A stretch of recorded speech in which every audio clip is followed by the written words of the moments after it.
ఒక్క కేంద్ర మంత్రి ఉండి ఉంటే, కేంద్ర మంత్రి కుటుంబంతో వచ్చి ఉంటే భద్రత ఉండేదా కలేదా నాకు చెప్పండి. సింపుల్ క్వశ్చన్ అడుగుతున్నా. 4,000 మంది పర్యాటకుల్లో ఓ నంబియారు, ఓ మధుసూదన్లు కాక, ఒక కుటుంబాలకు కాక, ఒక కేంద్ర మంత్రి కుటుంబం ఉండుంటే మీరు ఎంత భద్రత పెట్టేవారు? అంటే విఐపీల భద్రతకు అంత ప్రాధాన్యత ఇస్తారు, పర్యాటకుల భద్రతకు ఎందుకు ఇవ్వరు? దీనికి ఆన్సర్ ఉండాలి కదా. ఇదెవరి లోపము? దీన్ని ఎందుకు పవన్ కళ్యాణ్ అడగడు? సెక్యులరిజం సూడో సెక్యులరిజం కాదా? మరి ఏ సెక్యులరిస్ట్లా సూడో సెక్యులరిస్ట్లా ఈ తప్పు చేసింది? 26 మంది ప్రాణాలు కోల్పోయే వాళ్ళం కాము కదా. ఈ సెక్యూరిటీ ల్యాబ్ జరుగుండకపోతే సిఆర్పిఎఫ్ వాళ్ళు అడిగినప్పుడే ఎయిర్ లిఫ్ట్కు హెలికాప్టర్లు సమకూర్చి ఉంటే కేంద్ర హోంశాఖ పుల్వామా ఘటన జరిగి ఉండేది కాదు కదా. మన తెలియదు పాకిస్తాన్ అనేది ఒక పనికిమాలిన దేశం, ఓ దివాలాకోర్ దేశం, దానికి వేరే పని లేదు. మన దేశంలో హింసను ప్రేరేపించింది తప్ప మనం ఎందుకు జాగ్రత్తలు తీసుకోలేదు అంటున్నా. కాశ్మీర్ లాంటి ప్రాంతానికి 1000కి పైగా సిఆర్పిఎఫ్ బలగాలను రోడ్డు మార్గంలో ఎవరైనా పంపిస్తారా నాకు చెప్పండి.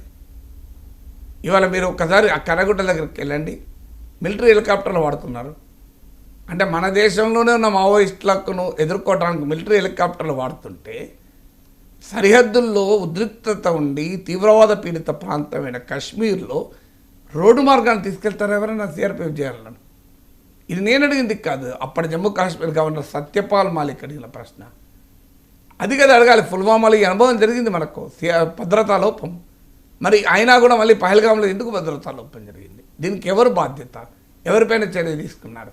భద్రతా లోపం జరిగిందని కేంద్ర ప్రభుత్వమే అఖిలపక్ష మీటింగ్లో అడిగింది. లాల్ బహదూర్ శాస్త్రి ఎక్కడో రైల్వే యాక్సిడెంట్ జరిగితే మంత్రి పదవి రాజీనామా చేశాడు.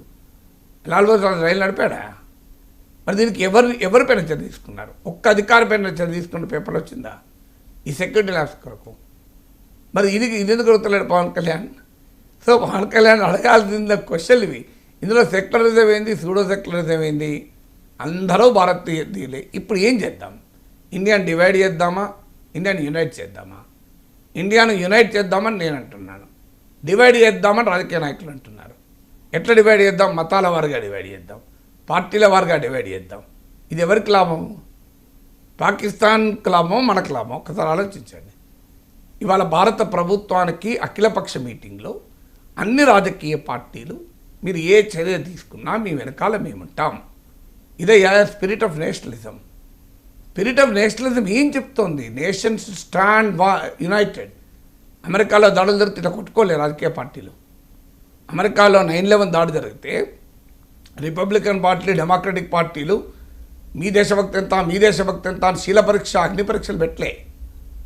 అమెరికా ప్రజల పార్టీలన్నీ ఏకమయ్యాయి. మన దేశంలో ఈ రాజకీయం దౌర్భాగ్యం.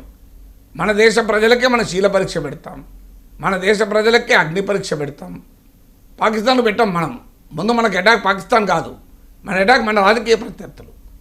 మనకు మొదలు కాంగ్రెస్ పార్టీని అటాక్ చేద్దామా, ఇంకో పార్టీని అటాక్ చేద్దామా, మీడియాలో మాట్లాడి ఇంటలెక్చువల్స్ అటాక్ చేద్దామా, విశ్లేషకులు అటాక్, ఇదే గోల. పాకిస్తాన్ అటాక్ చేయడం మానేశారు మనల్ని. పాకిస్తాన్ 140 కోట్ల మందిలో అందరికీ దేశభక్తి లేదంటాడు పీయూష్ గోయల్. అంటే కొంతమంది భారతీయుల్ని మనం డివైడ్ చేయాలి. ఈ డివైడ్ చేసి యునైట్ ఇండియా అనే స్లోగన్ వదిలేసి డివైడ్ ఇండియా అనే కార్యక్రమం పెట్టుకుంటే అది దేశభక్తి ఎట్లయితే నాకు అర్థం కాని విషయం. ఆ ఎజెండా ఎవరికి ఉపయోగపడుతుంది? అది ఎవరు కోరుకుంటారో భారతదేశం విడిపోవాలి అని? మతం పేరిట, రాజకీయ పార్టీల పేరిట భారతీయులంతా విడిగా ఉంటే పాకిస్తాన్ ఆనందపడుతుంది కదా. పాకిస్తాన్ సంతృప్తి పరిచే పనులు మీరెందుకు చేస్తున్నారు అంటున్నా. పాకిస్తాన్ భాష మాట్లాడే ప్రజలు భారతదేశంలో ఉన్నారంటే అది ఎవరికి లాభం? పాకిస్తాన్ కాదు లాభం. మా దేశాన్ని సమర్థించే వాళ్ళు భారతదేశంలో పెద్ద పార్టీ ఉంది. ఇది ఎవరికి బూస్ట్ ఇస్తుంది? దేశాన్ని ప్రధాన ప్రతిపక్షమే మాకు అనుకూలమట అంటే అది పాకిస్తాన్కి ఉపయోగపడదా? మీ పాలిటిక్స్ లాభమేమో అది. మీ రాజకీయ ప్రయోజనాల కొరకు జాతి ప్రయోజనాలు తాకట్టు పెట్టకండి. మీ రాజకీయ ప్రయోజనాల కొరకు దేశ ప్రయోజనాలు తాకట్టు పెట్టకండి. మతాల పేరిట, రాజకీయ పార్టీల పేరిట భారతీయులు చీల్చకండి. భారతీయులను ఐక్యం చేసి పాకిస్తాన్పై పోరాడదాం. ఇలా ప్రతి భారతీయునికి శత్రు పాకిస్తాన్. ప్రతి భారతీయుని రక్తం మండుతుంది పాకిస్తాన్ సంగతి తేల్చమని. పాకిస్తాన్ కోలుకోకుండా దెబ్బతీయాలన్నది ప్రతి భారతీయుడు గుండె కొట్టుకుంటోంది. ఈ సమయంలో రాజకీయం ఏందండి? రాజకీయాలకు సమయం ఉంటుంది కదా. ఈ దరిద్ర రాజకీయం ఎప్పటికి ఉన్నదే కదా, ఎప్పటికి ఉన్న దరిద్ర రాజకీయమే. ఇంకా ఇప్పుడు దేశం భద్రతా ప్రమాదంలో పడ్డప్పుడు కూడా మేము రాజకీయంగా కొట్టుకు వస్తాం, మాకు ఇదే ముఖ్యం, మాకు 2 ఎమ్మెల్యేలు గెలవడం ముఖ్యం, మాకు ఒక ఎంపీ గెలవడం ముఖ్యం, మాకు ఓట్లు ముఖ్యం. ఏం రాజకీయం ఇది? మాకు ప్రజలను డివైడ్ చేయడం ముఖ్యం, మతపరంగా ఉద్రిక్తతలు క్రియేట్ చేయాలి, భారతదేశంలో మతపరమైన ఉద్రిక్తత మత కల్లోలాలు క్రియేట్ చేయాలి. ఈ పంచాయతీ అండి ఇది. అందరం కలిసి పాకిస్తాన్ సంగతి తేల్చాల్సిన సమయంలో తర్వాత కొట్టుకుందాం. పాకిస్తాన్ సంగతి తేల్చినాక పోయి టైం తీసుకుందాం. ఒక వారం రోజుల్లో 10 రోజుల్లో పాకిస్తాన్ సంగతి తేల్చేసి తర్వాత ఒక 6 నెలలు కొట్టుకోండిగా. మీకు వేరే పనే ఉన్నది రాజకీయ పార్టీలకు. దేశం ఎందుకు మీకు? దేశ ప్రయోజనాలు ఎందుకు? దేశ భద్రత ఎందుకు? మీకు కావాల్సింది ఓట్లే కదా, కొట్టుకోండి. కానీ సగటు భారతీయునిగా నా బాధ ఏంటంటే పాకిస్తాన్ కోరుకుంటున్నది మనం చేయకూడదు. తీవ్రవాదులు కోరుకుంటున్నది మనం చేయకూడదు. తీవ్రవాదులు ఎందుకు అడిగారు? మతం, ఈ దేశంలో మతపరమైన డివిజన్ తేవాలని అడిగారు. అదే చేద్దామా మనం కూడా? తీవ్రవాదులు కోరుకున్నదే కదా అది, అదే చేద్దామా? అయ్యే తీవ్రవాదులు పోని వాళ్ళు ఓన్లీ ఎవరిని, అందుకే చెప్పాను ఇవాళ బెలూచీల పైన దారుణంగా ఉచ్చకొతకు వస్తారు. బెలూచీలు ముస్లింలు గారా? పఠాన్లు ముస్లింలు గారా? అహ్మదీలు ముస్లింలు గారా? తూర్పు పాకిస్తాన్లో ఆనాడు ఉచ్చకొతకు ముస్లింలు కదా. మరి వాళ్ళందరూ కూడా ఉచ్చకొతకు వచ్చారు కదా. సో అందువల్ల పవన్ కళ్యాణ్కైనా ఎవరికైనా నా విజ్ఞప్తి ఏంటంటే, from Pavan Kalyan to Piyush Goyal, don't divide India. పొలిటికల్గా, మతపరంగా, ఇంకో రకంగా భారతదేశాన్ని విభజించకండి. భారతదేశాన్ని ఐక్యంగా ఉంచండి. భారత ప్రధానమంత్రి నాయకత్వంలో దేశ ప్రజలంతా అన్నిటికీ అతీతంగా, కుల, మత, రాజకీయ, భాష, ప్రాంతీయ తేడాలకు అతీతంగా India is a great nation, it is United. చూడండి భారతదేశం అంటే ఇలా ఉంటుంది అనే ఒక సందేశాన్ని శత్రువుకి ఇద్దాం. మనం కొట్టుకుంటే శత్రువు ఆనందపడుతుంది కదా. పహల్గాం ఉగ్ర దాడి దేశ సమగ్రత పైనే దాడి అంటూ ఉన్నారు పవన్ కళ్యాణ్. సో కొంతమంది కాంగ్రెస్ నేతలు పాకిస్తాన్ భాష మాట్లాడుతూ ఉన్నారు అని చెప్పి భారతీయ జనతా పార్టీ నాయకులు విమర్శలు చేశారు. ఇప్పుడు పవన్ కళ్యాణ్ కూడా అదే తరహా విమర్శలు చేస్తూ ఉన్నారు సార్. కొంతమంది కాంగ్రెస్ నాయకులు పాకిస్తాన్ సైడ్ మాట్లాడుతూ ఉన్నారు.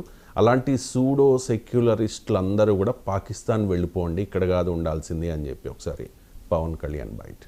ఇంత 26 మంది చనిపోతే మత ప్రాతిపాదికని చంపినా గానీ మన సెక్యులర్ వాదులు, సో కాల్డ్ సూడో సెక్యులరిస్ట్, వాళ్ళు ఏం మాట్లాడుతున్నారు? మతవాడికి చంపలేదంటారు. చనిపోయిన మధుసూదన్ గారి భార్య, అందరూ వాళ్ళ అబద్ధాలు చెప్తారు. పాకిస్తాన్ని ప్రేమిస్తా అంటారు వీళ్ళందరూ. ఇక్కడ భారతదేశంలోకి వచ్చి మీరు పాకిస్తాన్ని ప్రేమిస్తుంటారు. మొన్న కొంతమంది నాయకులు డిబేట్లో మాట్లాడుతుంటే చూస్తున్నాను. మీరు పాకిస్తాన్ అంత ప్రేమిస్తే దయచేసి పాకిస్తాన్కి వెళ్ళిపోండి, ఇక్కడ ఎందుకు? పాకిస్తాన్ మీద మీకు అంత ప్రేమే ఉంటే ఇది మాట్లాడుతున్న పని వీళ్ళందరూ కాంగ్రెస్ నాయకులు వీళ్ళందరూ. రైట్. దీని మీద కాంగ్రెస్ నాయకులు కూడా కొంతమంది రెస్పాండ్ అయ్యారు. భువనగిరి కాంగ్రెస్ ఎంపీ చామల కిరణ్ కుమార్ రెడ్డి రెస్పాండ్ అయ్యారు. ఒకసారి అబ్బాయికి ప్లీజ్.